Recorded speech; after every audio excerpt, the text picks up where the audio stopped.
Good morning everyone. Welcome to Career Launcher the daily news analysis. आज के section में हम लोग 18 नवंबर से आए हुए जितने भी इंपॉर्टेंट आर्टिकल द हिंदू से उसे डिस्कस करेंगे। चलिए स्टार्ट करते हैं हम लोग आज के सेशन को। फर्स्ट आर्टिकल आप स्क्रीन पे देख पा रहे हैं, India refutes allegations on weakening Glasgow pact.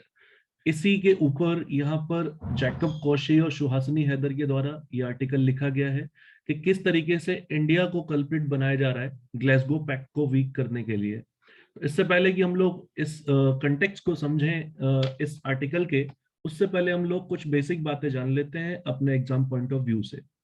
आप सभी को पता है इस बार कॉन्फ्रेंस ऑफ पार्टी की मीटिंग 26वीं मीटिंग चली है आपकी ग्लासगो में। ग्लासगो आपका प्रेजेंट है स्कॉटलैंड के अंदर, और वहां पे इस बार COP26 की मीटिंग हुई, जिसमें दुनिया भर से जितने भी इंपॉर्टेंट लीडर्स हैं उन्होंने क्लाइमेट चेंज के इश्यू को टैकल करने के लिए और ग्रीन एमिशंस को किस तरीके से कर्व किया जाए उसके ऊपर यहाँ पर डिस्कशन की। तो उसी डिस्कशन में माना यह जा रहा था कि बहुत सारे कंट्री 2015 के पेरिस एग्रीमेंट में मेंशन किए गए रूल्स को फाइनलाइज करेंगे, उस समय पर मेंशन किए गए अपने नेशनल डिटरमिन्ड कॉन्ट्रीब्यूशंस को यहाँ पर अब कुछ हद तक अपग्रेड करेंगे। साथ ही साथ यहाँ पर जो फाइनेंस को लेकर के कॉन्फ्लिक्ट था डेवलपिंग और डेवलप कंट्री के बीच में, उसको एड्रेस किया जाएगा और $100 billion developed country developing country को देने का काम करेंगे क्लाइमेट चेंज से लड़ने में। ये कुछ इस तरह के सेंसिटिव इश्यूज को डिस्कस किया जाना था इस बार COP26 की मीटिंग में स्कॉटलैंड में, और वहीं पे कंट्री को कुछ अपने टारगेट्स वगैरह भी अपग्रेड करने थे। तो उसी प्रोसेस में काफी सारे कंट्रीज ने इस ग्लासगो पैक्ट के दौरान नेट जीरो का एमिशन अनाउंस किया है, और बाकी सेक्टर्स में भी तरह तरह के प्रोमिसेस यहाँ पे अनाउंस किए हैं कि वो किस तरीके से यहाँ पर एमिशंस को कर्व करने के लिए एफर्ट लगाएंगे अपने डोमेस्टिक लेवल पे। उसी प्रोसेस में भारत की तरफ से भी यहाँ पर इस मीटिंग में 5 इंपॉर्टेंट प्रोमिसेस करी गई, जो आप स्क्रीन पे देख सकते हैं। यहाँ पर मैं यहाँ मेंशन कर रहा हूँ, 2 नवंबर को अपने प्रधानमंत्री ने कहा कि भारत भी 2070 तक नेट जीरो एमिशन का टारगेट पूरा कर लेगा। नेट जीरो एमिशन से मेरा मतलब यहाँ पर है कि हम अपनी इकोनॉमी में जितना भी एमिशन करते हैं बाकी सोर्सेस के माध्यम से उस एमिशन को हम उतना ही सिंक भी करवा पाएंगे। फॉर एग्जाम्पल, अगर सपोज हम 100 टन ऑफ CO2 एमिट कर रहे हैं, तो उस 100 टन ऑफ CO2 को एमिट करने के अब्सॉर्ब कराने के लिए उसके आसपास हम इतने इनफ अफॉरेस्टेशन करेंगे, इतने इनफ प्लांट्स लगाएंगे कि वो एटमॉस्फेयर से उस कार्बन डाइऑक्साइड को हटा दे, ताकि ओवरऑल कार्बन का इफेक्ट जीरो हो जाए। तो इसी को कहते हैं हम लोग नेट जीरो। तो इंडिया ने प्लेज किया है कि वो नेट जीरो 2070 तक अचीव कर लेगा। साथ ही साथ इंडिया ने ये भी प्रॉमिस किया है अपना सेकेंड टारगेट कि इंडिया जो है वो अपनी नॉन फॉसिल एनर्जी कैपेसिटी को बढ़ाएगा और 2030 तक इसको बढ़ाकर वो 500 गीगावाट कर लेगा। इंडिया की तरफ से तीसरा प्रॉमिस जो इसमें किया गया, वो कहा गया कि भारत अपनी एनर्जी रिक्वायरमेंट का 50% 2030 तक रेन्यूएबल एनर्जी से पूरा करेगा। साथ ही साथ भारत कार्बन एमिशन को 1 बिलियन टन तक घटाएगा 2030 तक, और कार्बन का जो इंटेंसिटी है वो अपनी इकोनॉमी में 45% तक कम करेगा। सो यहाँ पे भारत की तरफ से कुछ ऐसे यहाँ पर टारगेट्स जो है वो अनाउंस किए गए। ऑल्दो यहाँ पर अपने प्राइम मिनिस्टर की स्पीच को इस तरीके से अब डिकोड किया जा रहा है कि prime minister speech was not linked to NDC, it was not linked to nationally determined contribution, ये हमारे अपने खुद के नेशनल गोल्स होंगे। तो कुछ इस तरीके से इसे इंटरप्रेट करने की कोशिश करी जा रही है, और ग्लासगो पैक्ट में भी वही हमें देखने को मिल रहा है यहाँ पर जिस जो पेरिस एग्रीमेंट के बाद से उस समय पे देखने को मिला था, और उसके बाद के भी COP मीटिंग में हमें देखने को मिला था। यहाँ फिर से कॉन्फ्लिक्ट्स देखने को मिल रहे हैं। अब हम समझते हैं इस आर्टिकल के कॉन्टेक्स्ट को, तो हमें समझ में आएगा कि बेटर एक्चुअली में यहाँ पर क्या कंटेक्स्ट है। देखो, ग्लासगो मीटिंग के दौरान सबसे बड़ा जो इश्यू था वो आपका कोल का इश्यू था, और कोल का जो ये इश्यू था कि पूरी दुनिया एक कंसेंसस डेवलप करे कि इसको किस तरीके से फेज आउट किया जाए। यहाँ पे वर्डिंग पे ध्यान देना, फेज आउट।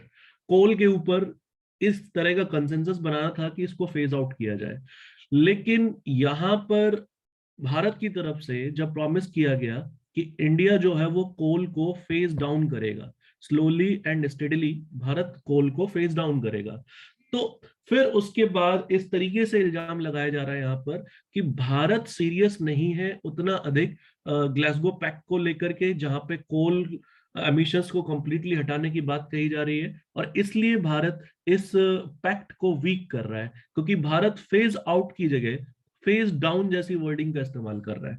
इस तरीके के एलिगेशन इंडिया पे लगाए जा रहे हैं। अब यहां पर बात आप समझने की कोशिश कीजिए कि जर्मनी जैसे कंट्री, जो डेवलप्ड कंट्री माने जाते हैं और क्लाइमेट चेंज को लेकर के थोड़े से सीरियस कंट्री है, वो ऐसा परसेप्शन है जर्मनी को लेकर के, वो भी ऐसा नहीं कि अपने यहाँ पे कोल का इस्तेमाल वो बंद कर रहा है, वो भी 2038 तक उसने प्रॉमिस किया है कि वो कोल को फेज आउट करेगा। सेम तरीके से चाइना, जो कि वर्ल्ड का 52nd बिगेस्ट कंट्रीब्यूटर है आपका कोल एमिशंस के टर्म में, 50% से ज्यादा दुनिया में कोल का इस्तेमाल आज भी आपका चाइना करता है। चाइना भी इस मुद्दे पर चुप रहा आपका। साथ ही साथ यहाँ पर यूएसए, जो अभी भी कोल का इस्तेमाल कर रहा है आपका, उसकी तरफ से भी कुछ ऐसे सीरियस प्रोमिसेस नहीं किए गए, लेकिन इंडिया ने जब यहाँ पर इस वर्डिंग का इस्तेमाल किया, फेज डाउन वर्निंग वर्डिंग का, तो फिर यहाँ पर इंडिया को क्रिटिसाइज किया जा रहा है कि इंडिया ग्लासगो पैक्ट को लेकर के सीरियस नहीं है। कुछ एक्सपर्ट्स का ऐसा भी कहना है कि इंडिया फेज डाउन की जगह अगर फेज आउट वर्ड यूज करता तो वो बेटर होता, क्योंकि जो भी प्रोमिसेस हैं वो प्रोमिसेस को लेकर के कोई डेडलाइंस नहीं है। जो भी कंट्री यहाँ पे कह रहे हैं कि हम कोल का फेज आउट करेंगे, उन्होंने किसी भी प्रकार का कोई डेडलाइन अपने लिए सेट नहीं किया है। तो वो भी फेज आउट भले ही वर्ड इस्तेमाल कर भी रहे हो अगर, तो वो एक्चुअली में सीरियस नहीं है। अगर सीरियस होते तो वो कोई ना कोई किसी प्रकार की डेडलाइन वो जरूर सेट कर रहे होते। तो इसलिए यहाँ पर एक्सपर्ट्स कह रहे हैं कि इंडिया अगर फेज डाउन की जगह फेज आउट वर्ड भी यूज कर लेता तो उतना फर्क ना पड़ता। फिलहाल इस आर्टिकल में ये कहा जा रहा है कि जो फेज डाउन वर्ड है ये यूएस और चाइना के जॉइंट स्टेटमेंट के बाद आया था। हमने एक कंसेंसस डेवलप करी थी, उस कंसेंसस के आने के बाद हमने इस वर्ड का इस्तेमाल किया, लेकिन बाद में यहाँ पर जो यूएस और चाइना है, यूएस और चाइना और इंडिया, ये आपके वर्ल्ड के 3 लार्जेस्ट फॉसिल फ्यूल एमिटर्स हैं, राइट। और वर्ल्ड में इंडिया चाइना कोयले के ऊपर ज्यादा डिपेंडेंट है यूनाइटेड स्टेट्स से, लेकिन यूनाइटेड स्टेट्स भी ऐसा नहीं है कि कंप्लीटली आपका यहाँ पर नॉन फॉसिल फ्यूल का इस्तेमाल कर रहा है। यूएसए भी आपका नेचुरल गैस का इस्तेमाल करता है और वो भी डिपेंडेंट है अपनी इकोनॉमी में नेचुरल गैसेस के ऊपर, जिससे उसके माध्यम से भी काफी ज्यादा एमिशन होते हैं। तो यहाँ पर केवल कोल को फोकस करना सही नहीं है, और स्पेशली उन कंट्रीज के कंटेक्स्ट में जो कोल के ऊपर बहुत ज्यादा डिपेंडेंट है in comparison to other fossil fuel sources. So अगर आप एमिशंस को लेकर के वाकई इतनी चिंतित हैं, तो आप ओवरऑल फॉसिल फ्यूल की बात करें, आप पर्टिकुलरली कोल की बात क्यों कर रहे हैं? क्योंकि यहां पर हम जैसे डेवलपिंग कंट्री, जिनकी इकोनॉमी अभी काफी अंडर डेवलप्ड है in comparison to these western countries, और हमारे लिए एक मेजर पावर जनरेशन का सोर्स कोल है, तो हम एकदम से कैसे प्रॉमिस कर सकते हैं? अपनी इकोनॉमी को हम कैसे एकदम से अंडरमाइन कर सकते हैं? सो दैट्स व्हाई अगर आप सीरियस हैं तो आप भी ओवरऑल फॉसिल फ्यूल की बातें कीजिए। इंडिया का कुछ इस तरीके का स्टैंड है यहाँ पर इस पूरे के पूरे इश्यू को लेकर के, जब इंडिया को क्रिटिसाइज किया जा रहा है कि उसने ग्लासगो पैक्ट को वीक किया है। सारा का सारा जो प्रॉब्लम है, उस प्रॉब्लम में इंडिया को हाईलाइट करने की कोशिश की जा रही है, और इस कंटेक्स्ट में यहाँ पर ऑथर कह रहे हैं कि जो आपके यहाँ पे जो अपने आलोक शर्मा थे, उन्होंने भी यही सेम बात कही, और साथ ही साथ यहाँ पर इस आर्टिकल में यही बात कहा गया है कि ये डबल स्टैंडर्ड है। It is a type of a double standard of western country, जहां पे वो अपने फॉसिल फ्यूल को कम नहीं करना चाहते, उसका एमिशन वो ओवरऑल यूज करना चाहते हैं, बस वो कोल को सिंगली हाईलाइट कर रहा है, और कोल को भी लेकर के उनके कोई फिक्स डेडलाइंस नहीं है।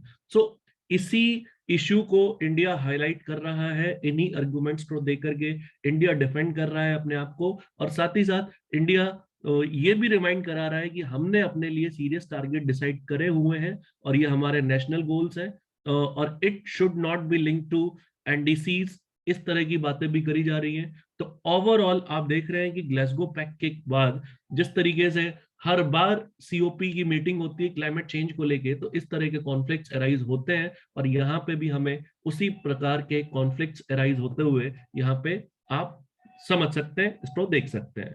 चलिए, अब इसके बाद चलेंगे हम लोग अपने नेक्स्ट आर्टिकल पे। ये आर्टिकल आई होप मैंने एक्सप्लेन किया कि इसका कंटेक्स्ट क्या था, आपको समझ में आया। अब चलते हैं हम लोग अपने नेक्स्ट आर्टिकल पे। तो द हिंदू में ये अपना नेक्स्ट आर्टिकल छपा है, that India to hold first 2+2 with Russia on December 6। Now अब यहाँ पे आप इस पे ध्यान देंगे, it is first 2+2 meeting with Russia on December 6। अब इस आर्टिकल में क्या लिखा है, इन बातों को मैं एक्सप्लेन करता हूं, लेकिन सबसे पहले मैं आपको समझाता हूं कि 2+2 मीटिंग एक्चुअली होती क्या है। ठीक है, तो देखो, सबसे पहली बात, 2+2 की जो मीटिंग होती है आपकी, इस 2+2 की मीटिंग को हम लोग मिनिस्टीरियल डायलॉग भी कह सकते हैं। It is a kind of a ministerial dialogue between two countries. अब ये मिनिस्ट्रियल डायलॉग किन दो मिनिस्टर के बीच में होती है? इस मीटिंग में इन्वॉल्व होते हैं अपने डिफेंस मिनिस्टर, और साथ ही साथ इस मीटिंग में इन्वॉल्व होते हैं अपने फॉरेन मिनिस्टर। फॉरेन मिनिस्टर, अब यहां पर डिफेंस मिनिस्टर और फॉरेन मिनिस्टर जब भारत के किसी दूसरे देशों के डिफेंस और फॉरेन मिनिस्टर से मुलाकात करेंगे, तो इसी मीटिंग को हम क्या कहेंगे? 2+2 मीटिंग। तो हेडलाइंस में यहां पर यही कहा जा रहा है कि भारत पहली बार ऐसा 2+2 मीटिंग करने जा रहा है रशिया के साथ December 6 को, राइट। और यहां पर उम्मीद की जा रही है कि भारत और रशिया के बीच में काफी सारे पैक्ट साइन किए जाएंगे, डिफेंस के फील्ड में, साइंस एंड टेक्नोलॉजी के फील्ड में, और ट्रेड के फील्ड में। तो देखना है क्या आगे डेवलपमेंट्स होती है। अब देखिए, भारत जो है वो 2+2 की मीटिंग इससे पहले किस किस कंट्री के साथ कर रहा है? देखो, भारत इससे पहले जो मीटिंग है तुम्हारा, वो यूएसए के साथ करता है 2+2 मीटिंग। अभी शेड्यूल्ड भी है, नवंबर में ये शेड्यूल्ड था 2+2 मीटिंग। ये भी यही बात आर्टिकल में भी यहाँ पे कही गई है कि इंडिया और यूएस की 2+2 मीटिंग जो है वो वॉशिंगटन में होनी थी नवंबर में, जिसको हो सकता है अब जनवरी तक टाला जाए, क्योंकि शेड्यूलिंग डिफिकल्टीज आ रही हैं, क्योंकि पार्लियामेंट का विंटर सेशन भी चालू होने वाला है, तो हो सकता है इसको जनवरी में टाला जाए। तो इंडिया और यूएसए की भी 2+2 मीटिंग होने वाली है रिसेंटली में ही।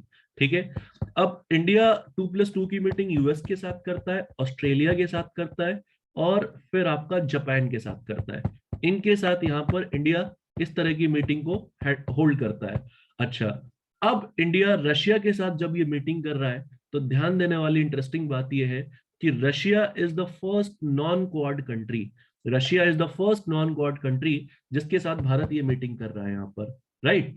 अब इंडिया और रशिया की जो ये मीटिंग है, उस मीटिंग को लेकर के कहा जा रहा है यहाँ पर कि इसमें मोदी जी और रशिया के प्रेसिडेंट पुतिन वो फोन कन्वर्सेशन भी करेंगे, फिर मिनिस्ट्रियल लेवल पे भी मीटिंग होगी, और इसके साथ साथ यहाँ पर आगे इस आर्टिकल में एक्सप्लेन किया गया कि किस तरीके से इंडिया और रशिया अपने रिलेशन को एक डेप्थ देने के लिए इसमें डिस्कशन करेंगे। अच्छा, एक्सपर्ट्स के हिसाब से देखो तो रशिया जो है वो 2+2 फॉर्मेट के हिसाब से मीटिंग जो है वो अभी तक जापान, फ्रांस और यूएस के साथ कर चुका है, और रशिया का भी इंडिया के साथ ये फर्स्ट टाइम इस तरह का मीटिंग होने वाला है। तो इसी के ऊपर बात कही जा रही है यहाँ पर, कौन कौन से इश्यूज को डिस्कस किया जाएगा।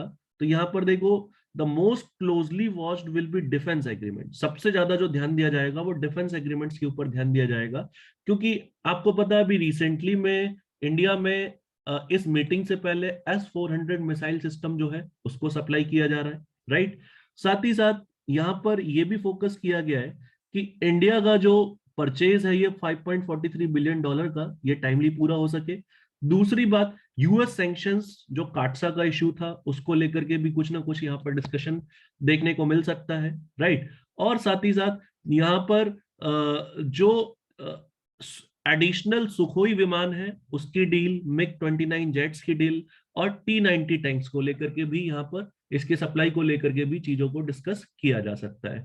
यहाँ पर हाईलाइट किया जा रहा है कि किस तरीके से भारत और रशिया के डिफेंस रिलेशनशिप कंटिन्यूअसली स्ट्रांग हो रहे हैं, और 2.3 बिलियन डॉलर के कॉन्ट्रैक्ट से बढ़कर के पर ईयर अब ये 9 to 10 बिलियन डॉलर तक पहुंच चुका है, और इस तरीके से ये रशिया इंडिया का टॉप डिफेंस पार्टनर बन जाता है। इस चीज को यहाँ पर इस आर्टिकल में हाईलाइट किया गया है।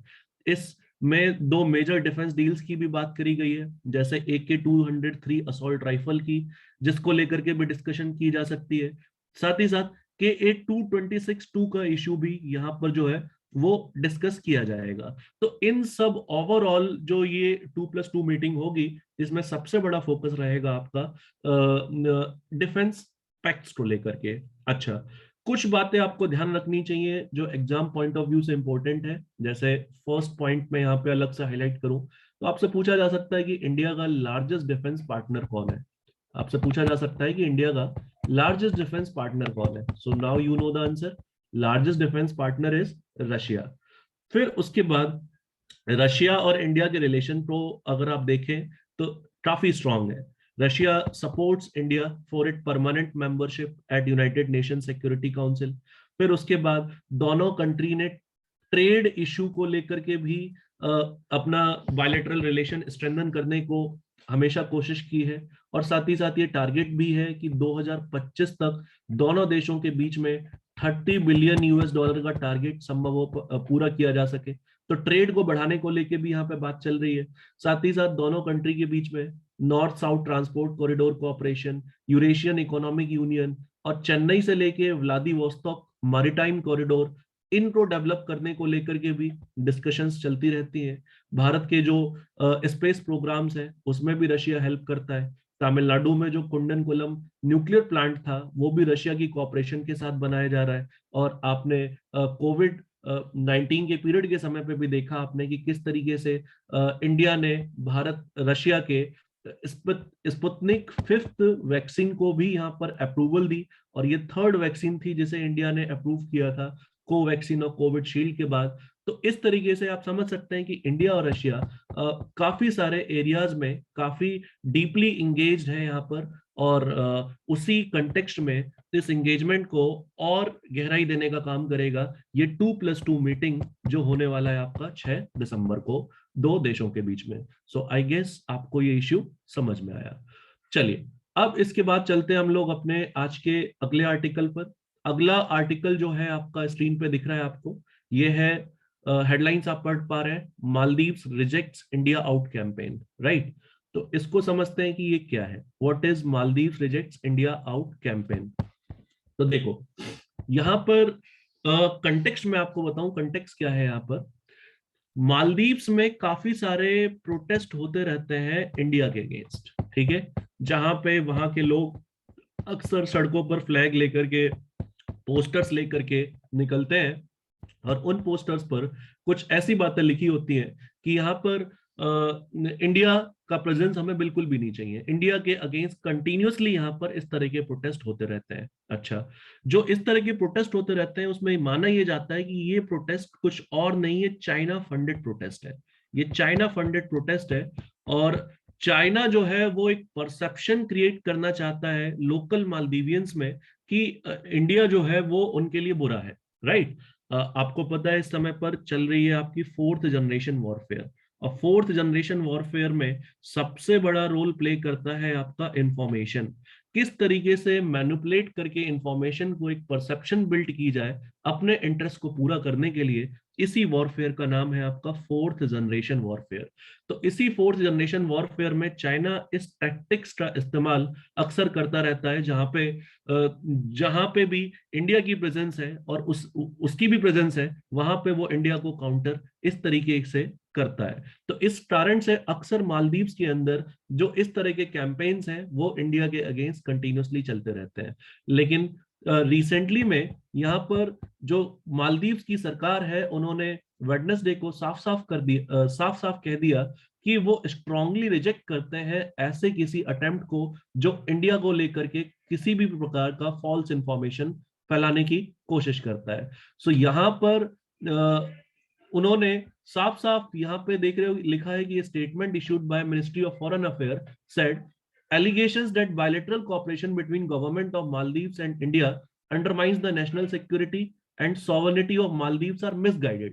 जो इस तरह की खबर फैलाने की कोशिश की जाती है कि भारत मालदीव्स की सॉवरेनिटी के लिए अच्छा नहीं है, ये इंफॉर्मेशन एकदम मिसगाइड करने वाली इंफॉर्मेशन है और अनसब्सटेंशिएटेड इंफॉर्मेशन है ये आपकी कंप्लीटली। भारत को यहाँ पे सपोर्ट करते हुए मालदीव्स की सरकार ने कहा है कि भारत उनका एक काफी ट्रस्टेड पार्टनर है, काफी इंपॉर्टेंट पार्टनर है और वो भारत की जो हेल्प है और भारत की जो कॉपरेशन है उनके साथ साथ में मिलकर के वो कंटिन्यूसली काम करना चाहेंगे। यही कहा गया है यहाँ पर जब मालदीव में अभी कैंपेन चल रहा था कंटिन्यूसली इंडिया आउट का कैंपेन। भारत की तरफ से भी रिस्पॉन्स आपको ये देखने को मिला कि मालदीव्स इंडिया का क्लोज पार्टनर है और यहाँ पर इंडिया के रिसेंटली अपॉइंटेड हाई कमिश्नर जिनका नाम है मुन्नू महावर, जो मालदीव्स में अपॉइंटेड है, उन्होंने कहा कि the president and the high commissioner express their desire for further cooperation and assistant in all efforts toward the mutual benefit of both nation. दोनों देशों का भला जिस भी एफर्ट से हो सकता है उसके लिए दोनों देश आपस में कॉपरेशन बनाने की कोशिश करेंगे। भारत की तरफ से कुछ ऐसे रिएक्ट किया गया है। ठीक है, वहीं पे मालदीव्स को भारत की काफी ज्यादा जरूरत है। जैसे भारत किन किन मामलों में सपोर्ट करता है मालदीव्स को, जैसे कि आप जब भी वहां पे किसी प्रकार का कोई डिजास्टर आता है तो इवैक्यूएशन, कैजुअलिटी इवैक्यूएशन के इश्यू में, फिर कोस्टल सर्वेलेंस में हेल्प करता है मालदीव की, मैरीटाइम रिकॉनेशंस में हेल्प करता है। फिर इस तरह से डायरेक्टली मालदीव्स की जनता का फायदा होता है यहाँ पर भारत के कारण। आपको पता है मालदीव्स एक फेवरेट टूरिस्ट डेस्टिनेशन है जहां पर यहाँ पर काफी सारे इंडियंस जाते हैं और मालदीव्स की इकोनॉमी में हाईली कंट्रीब्यूट करते हैं। तो इस कंटेक्स्ट में भी मालदीव की इकोनॉमी के लिए इंडिया काफी ज्यादा बेनिफिशियल है, राइट। दोनों देशों में यह भी बात कही जाती है कि मैरीटाइम सिक्योरिटी को कैसे स्ट्रॉन्ग किया जाए। मैरीटाइम सिक्योरिटी का कंटेक्स्ट है यहाँ पर कि इंडियन ओशन रीजन में जिस तरीके से चाइना अपनी एग्रेसिव पॉलिसी अपना रहा है उसको कैसे काउंटर किया जाए, क्योंकि इंडिया का स्टैंड वर्ल्ड में साफ क्लियर है कि हम ओपन एंड फ्री नेविगेशन चाहते हैं। वहीं पर चाइना इंडियन ओशन के ऊपर अपना एग्रेसिव कंट्रोल जमा कर इस फ्री ट्रेड को रिस्ट्रिक्ट करने की कोशिश करता रहता है। तो इस वजह से भारत को भी इंडियन ओशन में अपनी एक स्ट्रेटेजिक प्रेजेंस बनाना काफी इंपॉर्टेंट हो जाता है भारत जैसे देश के लिए भी। और इस कंटेक्स्ट में मालदीव्स उसके लिए इंपॉर्टेंट है और इस कंटेक्स्ट में मालदीव्स के लिए भी इंडिया इंपॉर्टेंट है। सो उसी कंटेक्स्ट में ये बात कही जा रही है कि मैरीटाइम सिक्योरिटी को कैसे स्ट्रांग रखा जाए यहाँ पर, वो उस पर भी हमें फोकस करने की जरूरत है ताकि इंडियन ओशन रीजन जो है वो स्टेबल रहे। तो यहाँ पर इनडायरेक्टली चाइना को लेकर के यहाँ पर इंडिया जो है वो एक स्टेटमेंट देने की कोशिश कर रहा है। फिर उसके बाद साथ ही साथ ये कहा गया कि कुछ ऐसे इशू हैं जैसे पायरेसी का issue, narco trafficking, climate change, cyber security, human trafficking, ये ऐसे इश्यूज हैं जिसमें कोई एक देश अकेला सारे लड़ाई नहीं लड़ सकता, उसको सपोर्ट की जरूरत है। और इसलिए इस कंटेक्स्ट में भारत के लिए भी मालदीव्स काफी ज्यादा इंपॉर्टेंट है। और इसी डेवलपमेंट्स के दौरान जब मालदीव्स की गवर्नमेंट ने साफ साफ डिक्लेयर किया है, साफ साफ अनाउंस किया है कि मालदीव्स का पूरी तरीके से विश्वास है भारत के साथ और भारत मालदीव के लिए बहुत जरूरी है, और ये मिस इन्फॉर्मेशन कैंपेन है जो चलाने की कोशिश करी जाती है सोशल मीडिया के द्वारा, तो आप एक पॉजिटिव डेवलपमेंट समझ सकते हैं कि जो मालदीव्स और इंडिया के बीच में रिसेंटली हमें देखने को मिला है। तो ये था हमारा अगला आर्टिकल आज का। चलते हम लोग अपने नेक्स्ट आर्टिकल पे। नेक्स्ट आर्टिकल है यहाँ पर, आप हेडलाइन में पढ़ सकते हैं कि जो एनफोर्समेंट डायरेक्टरेट के जो चीफ हैं इनका टेन्योर जो है वो 1 ईयर के लिए बढ़ा दिया गया है। ठीक है, इनका टेन्योर 1 ईयर के लिए यहाँ पर बढ़ा दिया गया है। अच्छा देखो, अभी सबसे पहले फैक्चुअल इंफॉर्मेशन हम लोग इस न्यूज से निकालते हैं। पूछा जा सकता है हमसे कि एनफोर्समेंट डायरेक्टरेट जो है उनके हेड कौन है अभी, कौन डायरेक्टर है अभी, तो इनका नाम है संजय कुमार मिश्रा जी। संजय कुमार मिश्रा इस समय पर डायरेक्टर है। इनका टेन्योर 1 साल के लिए बढ़ा दिया है और स्पेशली किस प्रोसेस से बढ़ाया है, तो ऑर्डिनेंस के प्रोसेस से बढ़ाया है। ठीक है, ऑर्डिनेंस के प्रोसेस से बढ़ाया है।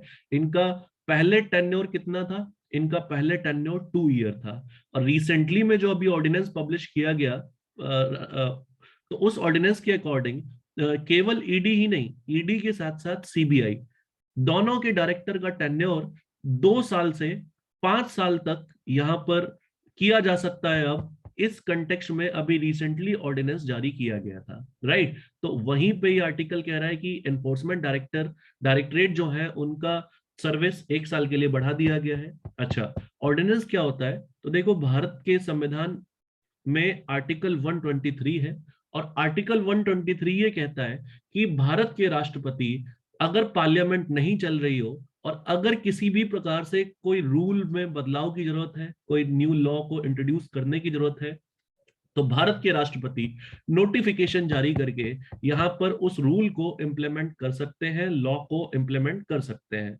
लॉ को अनाउंस कर सकते हैं। तो यहां पर जब राष्ट्रपति ऐसा करते हैं तो उन्हीं की इस एक्टिविटी को हम कहते हैं कि राष्ट्रपति ने ऑर्डिनेंस यानी कि अध्यादेश जारी किया है।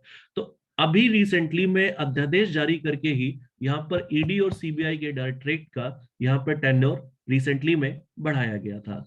अब कुछ बातें यहाँ पर आप जान लीजिए एनफोर्समेंट डायरेक्टरेट के बारे में, ये क्या है एक प्रकार की, बाकी चीजें हमारे लिए इतनी इंपॉर्टेंट नहीं है। सो ईडी क्या है? ईडी आपकी एक प्रकार की फाइनेंशियल इन्वेस्टिगेशन एजेंसी है। जितने भी फाइनेंशियल इश्यूज होते हैं वहां पर अगर किसी प्रकार की चीटिंग और फ्रॉड की जाती है तो वहां पर इन्वेस्टिगेट करने की रिस्पॉन्सिबिलिटी ईडी की है। ये आपकी किस मिनिस्ट्री के अंदर आती है? ये डिपार्टमेंट ऑफ इकोनॉमिक अफेयर्स के अंतर्गत काम करती है आपकी, sorry, department of revenue affairs के अंदर ये आपकी एक्चुअली काम करती है। मैं यहाँ पे लिख देता हूँ, it actually functions under department of revenue affairs, और डिपार्टमेंट ऑफ रेवेन्यू अफेयर्स आपका आता है मिनिस्ट्री ऑफ फाइनेंस के अंतर्गत। It comes under ministry of finance. और दो जो लॉ है इंडिया में, FEMA, foreign exchange management act, और PMLA, prevention of money laundering act, इन दोनों लॉस को इन्फोर्स करने में ईडी बड़ा रोल प्ले करती है। और अगर इन दोनों लॉ को कोई भी वायलेट करता है तो उसमें एनफोर्समेंट डायरेक्टरेट जो है वो एक इंपॉर्टेंट रोल प्ले करती है यहाँ पर इस लॉ को इम्प्लीमेंट करने में। सो ये होता है ईडी का रोल, और आपको पता होना चाहिए ईडी के डायरेक्टर कौन है, और आपको पता होना चाहिए यहाँ पर ये कुछ बेसिक बातें। अच्छा, यहाँ पर ईडी की स्थापना कब करी गई थी? It was initially established in 1956, और तब से भारत सरकार के लिए ये एजेंसी काम कर रही है। So I think you understood this concept. चलिए, अब इसके बाद चलते हैं हम लोग अपने आज के नेक्स्ट आर्टिकल पे। अब ये जो नेक्स्ट आर्टिकल आप देख पा रहे हैं यहाँ पर, इसको मैं जस्ट अ सेकेंड जूम कर दूं जरा सा, एक सेकेंड दीजिए बस।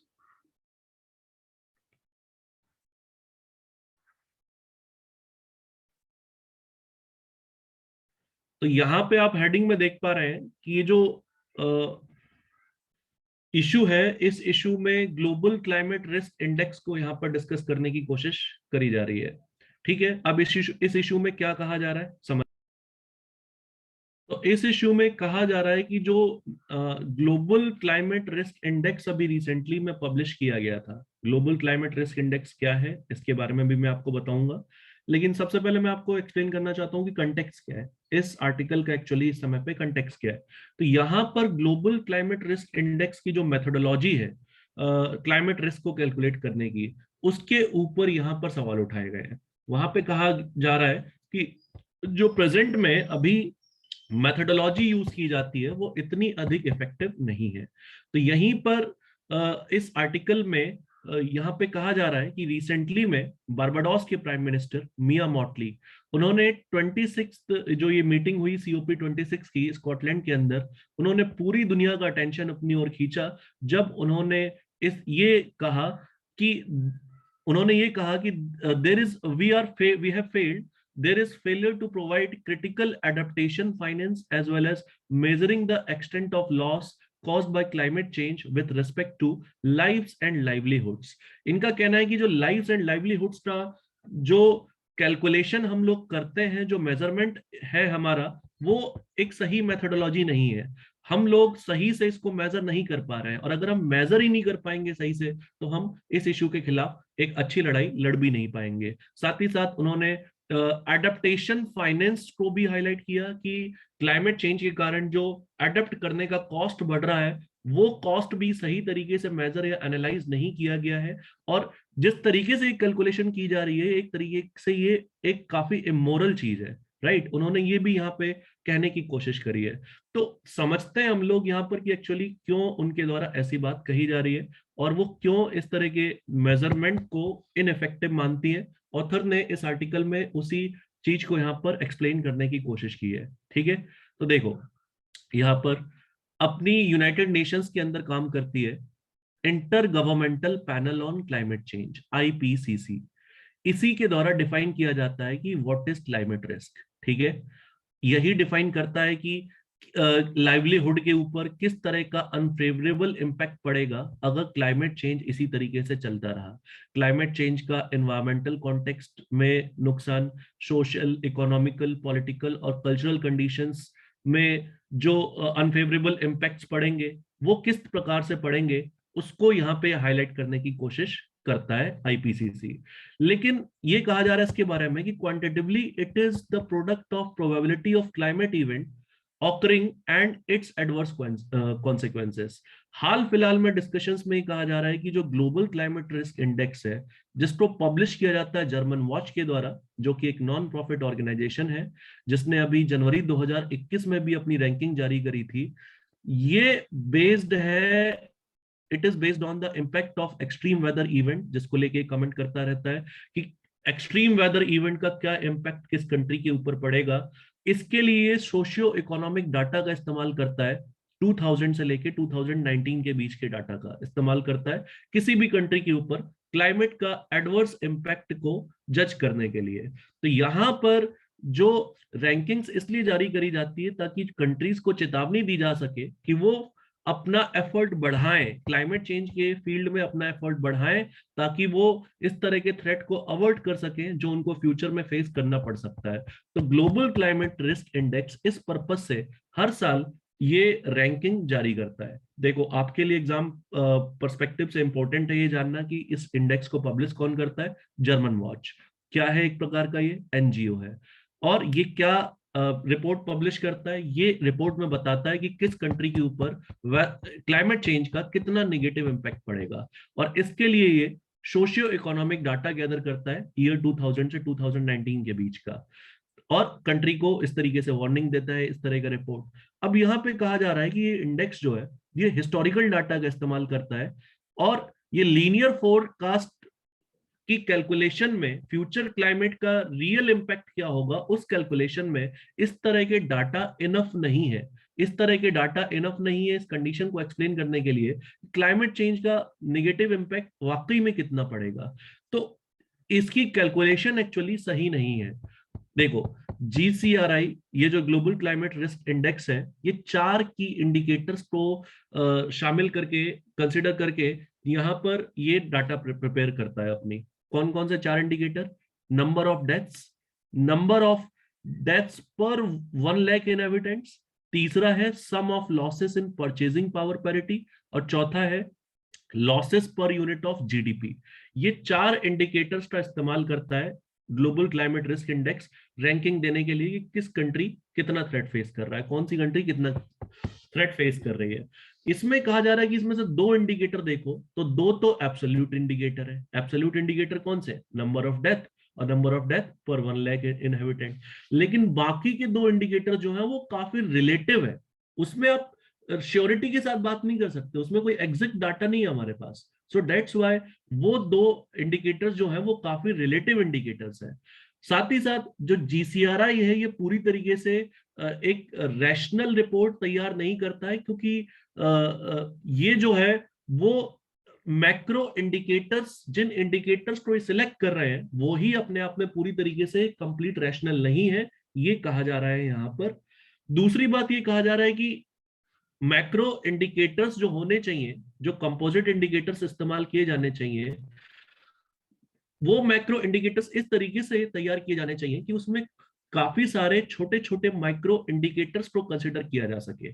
ठीक है, ना कि केवल 4 बड़ा फैक्टर ले लिया आपने जिसमें से भी 4 में से 2 एब्सोल्यूट है केवल और 2 रिलेटिव है। आप उस बेसिस पे एक्चुअल क्लाइमेट चेंज क्या हो रहा है उसको आप प्रिडिक्ट नहीं कर सकते।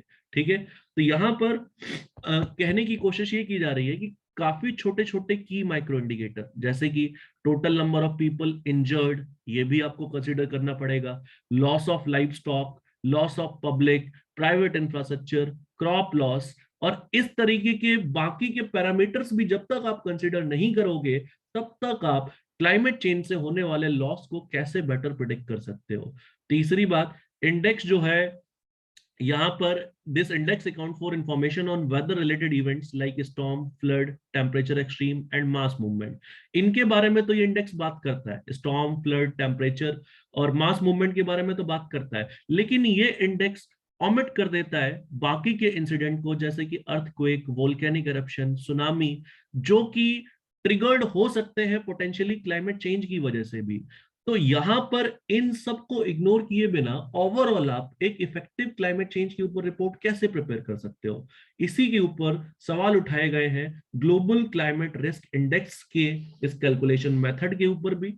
साथ ही साथ ये भी कहा गया है कि जो ये डाटा कलेक्ट किया जाता है, जिनसे ये डाटा कलेक्ट करते हैं, जो है म्यूनिक री नेट कैट सर्विस, वो ग्राउंड लेवल पर वैलिडेटेड नहीं है। सो इस डाटा की मतलब लीगलिटी कितनी है, या फिर ये कह लो कि ये डाटा की ऑथेंटिसिटी कितनी है, ये डाटा कितना ऑथेंटिक है, वो भी उसको लेके हम श्योर नहीं है। सो इस वजह से ये जो क्लाइमेट रिस्क इंडेक्स के हिसाब से परसेप्शन क्रिएट की जा रही है, ये इनकम्प्लीट परसेप्शन है। हमें काफी सारे माइक्रो इंडिकेटर्स को शामिल करने की जरूरत है और एक नए सिरे से रिपोर्ट को प्रिपेयर करने की जरूरत है, क्योंकि अगर हमारा कैलकुलेशन बेटर नहीं होगा तो हमारी फाइट कैसी होनी चाहिए ये हम डिसाइड नहीं कर सकते, और अल्टीमेटली इसके कारण डिले हो जाएगा हमारे एक्शन और रिस्पॉन्स में क्लाइमेट चेंज के अगेंस्ट, और इस वजह से हम लोग अपने टारगेट्स को भी इफेक्टिवली अचीव नहीं कर पाएंगे। इसी कंटेक्स्ट में ऑथर लिखते हैं कि इंडिया का जो मॉड्यूल है national disaster management information system, ये बेटर है, ये बेटर है ग्लोबल क्लाइमेट रिस्क इंडेक्स के वो जिस तरीके से काम करते हैं उससे बेटर जो पैरामीटर्स है उस पैरामीटर को इंडिया का एनडीएमआईएस सिस्टम कंसिडर कर लेता है आपका। ये कैप्चर करता है डैमेजेस और लॉसेस को जो डिजास्टर के कारण होते हैं, साथ ही ये मॉनिटर भी करता है सेंट्रल फ्रेमवर्क को, डिजास्टर रिस्क रिडक्शन को, ये कैप्चर करता है डेथ लाइक पैरामीटर, इंजरी को, अफेक्टेड पॉपुलेशन को, और सोशल और इंफ्रास्ट्रक्चर लॉस भी जो हो रहा है उसको भी यहाँ पर डाटा एनडीएमआईएस के द्वारा कैप्चर किया जाता है। तो यहाँ पर ये कहने की कोशिश की जा रही है कि इससे बेहतर पैरामीटर पे जो ये जीसीआरआई पब्लिश कर रहा है, उससे बेहतर पैरामीटर पे इंडिया का ये सिस्टम काम करता है ऑलरेडी। तो इसी तरह के इफेक्टिव अप्रोच को अपनाने की जरूरत है इन एजेंसीज को भी, अपने पैरामीटर्स इंडिकेटर में सुधार करने की जरूरत है, और यही इसी के ऊपर बातें करी गई हैं, और इसको हाईलाइट करने का काम किया था आपका COP26 की मीटिंग में जो बारबाडोस के प्राइम मिनिस्टर है मिया मॉटली, उनके द्वारा। तो यही आपका हेडलाइन था, there is wide fault lines within the global climate risk index and we need effective method to manage climate change, that's it. So ये 5 इंपॉर्टेंट आर्टिकल हमने आज डिस्कस किए, आई होप ये समझ में आया, और अगर आपको एक्सप्लेनेशन समझ में आ रही है तो आप इसे लाइक कर सकते हैं, आप सब्सक्राइब कर सकते हैं, और जिन लोगों को लगता है आपको कि ये बाकियों के लिए भी यूजफुल हो सकता है तो आप इसको शेयर भी कर सकते हैं। So thank you everyone, that's all from my side. मिलेंगे कल हम लोग फिर इसी एनालिसिस के साथ। So that's all, have a good day to all of you.